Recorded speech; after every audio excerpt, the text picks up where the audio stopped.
აქ მოყვანილია რამოდენიმე საბუთი, რომლითაც მტკიცდება მათი კგბ-ს აგენტობა. უწმინდესი და უნეტარესი ილია მეორე, იგივე ირაკლი შიოლაშვილი, გიორგის ძე, ფსევდონიმი ივერიელი,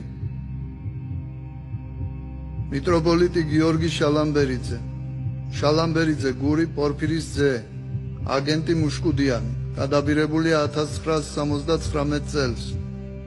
მიტროპოლიტი კონსტანტინე მელიქიძე, დიმიტრი სიმონის ძე მელიქიძე, ფსევდონიმი აგენტი ანზორი, გადაბირებულია 1984 წელს.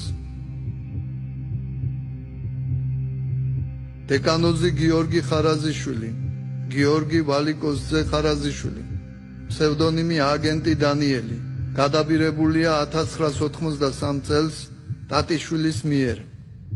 მიტროპოლიტი ზოსიმე შიოშვილი, შოთა გიორგის ძე შიოშვილი, ფსევდონიმი კახელი, გადაბირებულია 1984 წელს. ლაფერაშვილი არჩილი გიორგის ძე, მღვდელმსახური, ფსევდონიმი დავითი, გადაბირებულია 1991 წელს. მიტროპოლიტი კალისტრატე მარგალიტაშვილი, შოთა ილიას ძე მარგალიტაშვილი, ფსევდონიმი ალაზნელი, გადაბირებულია 1982 წელს და მრავალი სხვა.